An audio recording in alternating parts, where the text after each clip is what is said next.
Well, we're getting close to September. We're only 2 weeks from Saturday is our opening day here in Minnesota, and I want to talk about where to hunt in the early season. And we've talked about when to take a morning stand, how to make sure that you don't mess up your evening stand. But I want to look at 3 different stand setups right in a row here. They're a little bit different. Each one has a little bit different wind that you need to use, which is a good thing. Gives us a lot of variety. Similar buck movement, but each one of them is a little bit different, and they offer a different attraction in the early season. And I'd like to show those. And these are where we're hunting early season. One of these 3 types of stands, and I want to illustrate this for you because September is full of opportunity, and this could apply to early October. Michigan, my home state. If Michigan, you open up October 1st.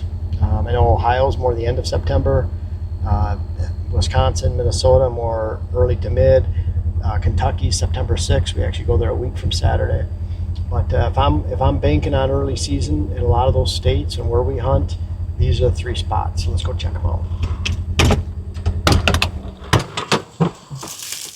Now, this is a really close quarters setup. See all the thick cover we have out here, switchgrass. We even have some aspen regen coming in because we cut on the inside.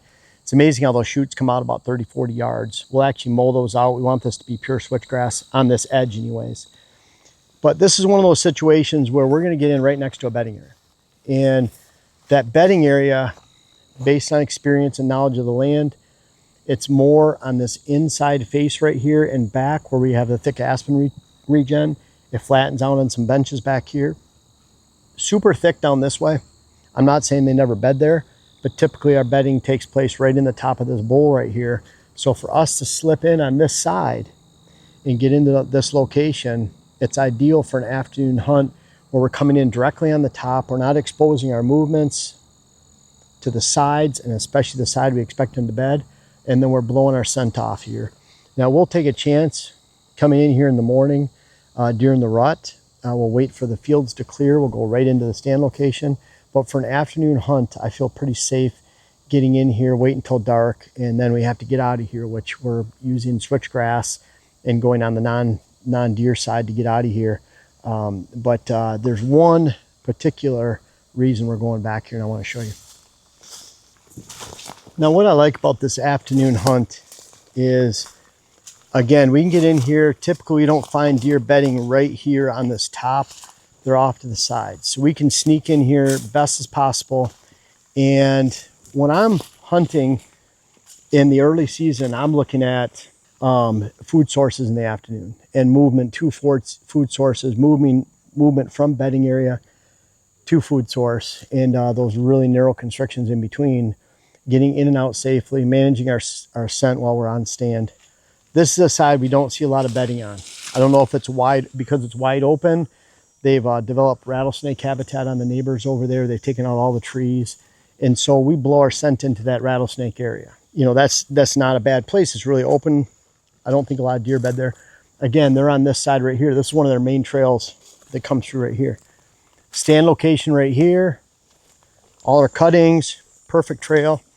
But this area is full of white oaks and red oaks. So when you get into the early season and it's white oak time, this area is perfect for an afternoon hunt. And I love getting into the side of an acorn stand right next to a bedding area. Now, why would we use this spot instead of a small food plot, even a water hole that we're going to go to next? The reason is because let's say we have windy weather, little rainy and windy type of weather where deer are going to move, especially those, it's not 95 degrees, but we're getting into a bedding area. If it's super windy or moderately windy, a little bit rainy, those deer are going to move a little bit later. We're getting back close to their bedding area. In fact, when we come into this, we could probably have a deer bedded within 75 yards of us. So to get in here, sneak in here, be quiet, be able to manage our wind is perfect. And then we can wait till dark, see if we have anything move through here, and especially on all these acorns here. And we're right at the edge. The acorns are right here. They mostly extend from this portion on up this way. So it's a perfect movement where we can get deer that might come alongside here. And what's really nice is we left a tunnel for the deer to come through the aspen. So they can't get to us from over there because there's so many logs and debris. So as long as our wind is blowing out this top that way, these deer come out of their aspen bedding, regeneration, move through the acorns on the way to other locations. And that's one of the first spots. But if you're hunting acorns, I want it to be, I love this scenario because then we can get back close to a bedding area. We know there could be a mature buck within 150 yards of here. And so that doesn't mean that he has to move that far to come through here.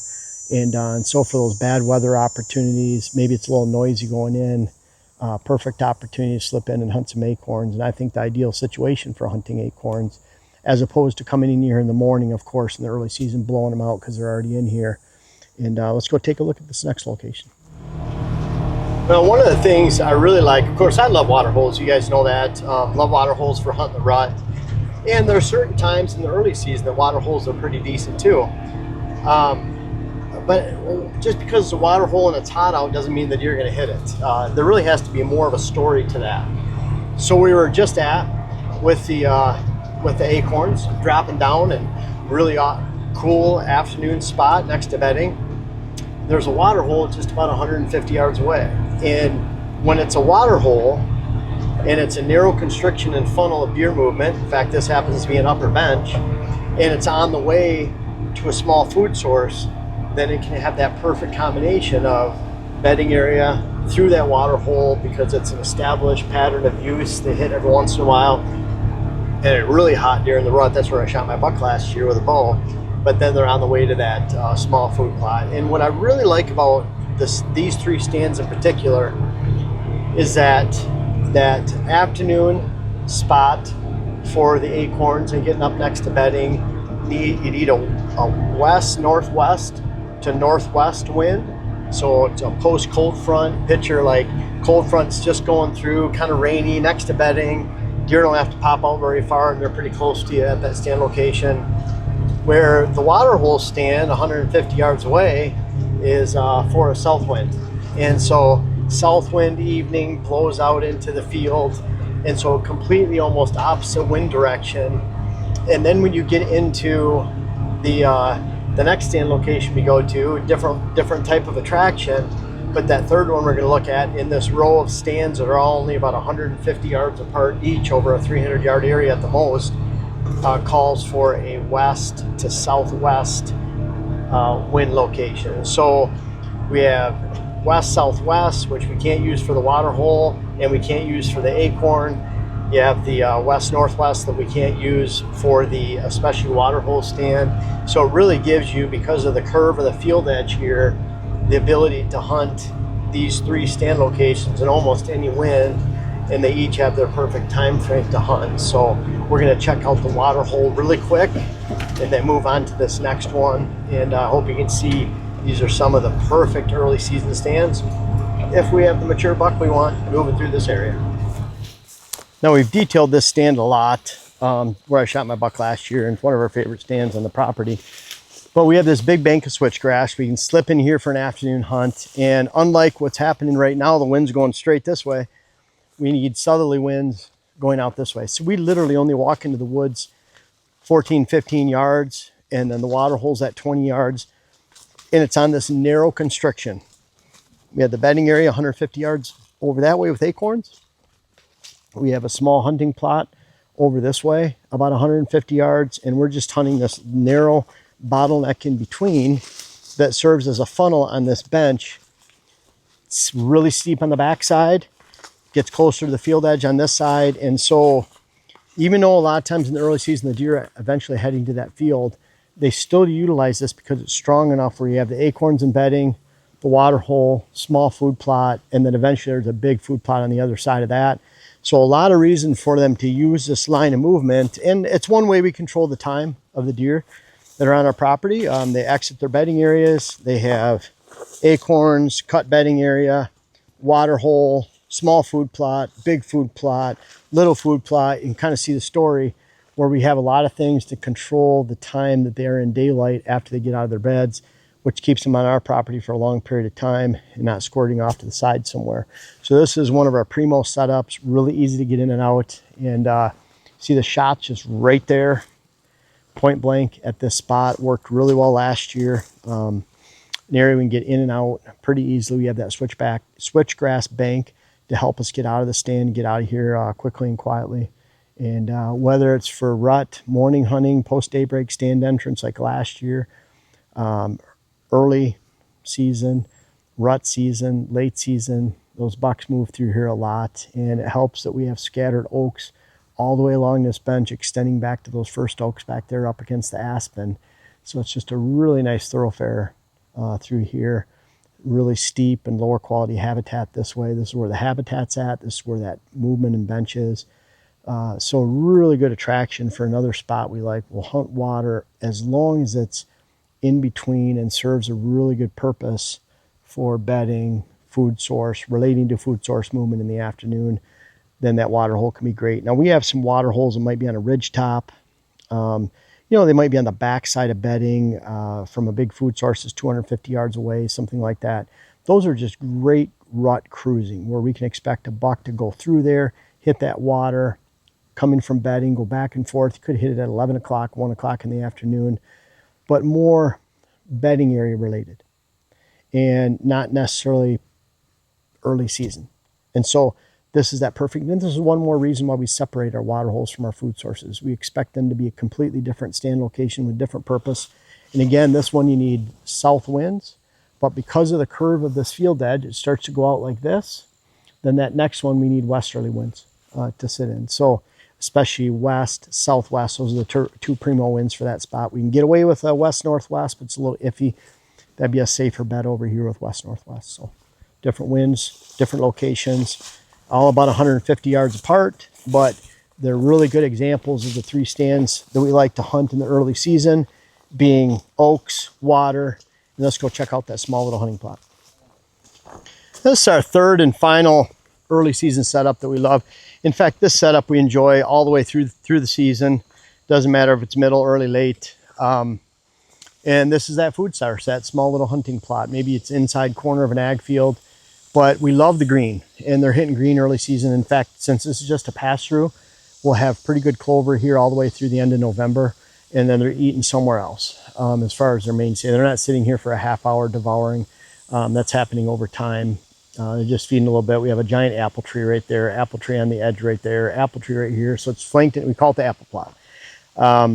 I like this as a combination with the other two because you have close to bedding acorns, you have the water in between, and then you have this one, and we're the furthest away from the bedding area. So if I'm going in and it's a beautiful night, it's cold, we have westerly winds going out to the field edge this way. Again, this edge curves here. I'm looking at this as the least risky spot. Now we do have deer that bed back in here, but we can get into the stand right behind us very easily, in and out. It's low stand, we're not getting up real high, making a lot of noise. It's 3 sticks. I would say that stand is roughly 10 feet off the ground. It's where I shot 6-year-old Bo. He actually came right through here. I shot him right behind me 2 years ago. So less risky here because we're 300 yards away from bedding. I'd hunt here on a cold night where they might start moving early. Again, in the early season, they might move the same distance every day. And that's why some of the studies show, well, deer don't move based on weather. Well, they, any different. Well, the distance might be the same, that they're moving every day in the early season compared to the rut or something. But it's the same every day. It's just the time they're moving during shooting hours is what's different. And that's what you have to key in on. So in here, we have the perfect weather situation. I might hunt here. Like I talked about, if we have a clearing front, I might be hunting out there with west-northwest winds back near that bedding area. And then that water hole offers different winds than this one or that one, and more moderate risk getting it out because it's in between the movement. Because we're going into a narrow funnel of movement, then we get in that middle stand. That's pretty low risk too, because unless the deer are right in front of you when you go in, you're not going to spook them. So name of the game is food movement, and then getting in and out easily without spooking deer, away from bedding areas if you can. And we'll take a chance when it's windy, noisy, to get in back to that bedding area by acorns. But we have really good scent control once we're back there. And then we have these 3 stands. So it's all about food. And that's why, I mentioned a lot, hunting in the morning in the early season typically is a big no-no, because if I have a buck that's using this religiously, a lot of times he's using each one of these stand locations, even in the same evening, then why do I take a risk of going in and hunting a morning bedding stand, the back where I expect him to be, if he's already in there and I go in, I didn't just ruin that spot, but I ruined him for using this, that stand. So we take out 3 stands and their use by going in and punching them out of that bedding area. And I don't want to do that. So really focusing on those afternoon hunts during September. And that's one of the biggest September deer hunting fails that I talk about in another video. But we're really focusing on these 3 types of locations, center on food, and you'll be on track for, whether it's September you're opening or October, you'll be on track for a great early season set. Hey guys, thanks for watching. I really want to urge you to check out purewildlifelens.com. That is my seed company. Jen and I founded that 3 years ago, 3 seasons ago. And we have 20 offerings now for you. And there's 3 quick things I want to hit. Pure wildlife blends, meaning we add no coatings, garbage, inert matter to the seed, and we don't try to sell you on that. No fancy colors in the bag. Also, same day shipping. And bottom line is, I've been researching and building experience on food plotting at a high level for the last 3 decades. Each of that goes into the bag. We choose what we want to plant in the bag, not our seed wholesaler. And all that research goes into that, all that experience. So check out those blends. And again, it's crunch time. Ours are looking beautiful. And if you check out our seed, this is a perfect time to buy. Thank you for watching.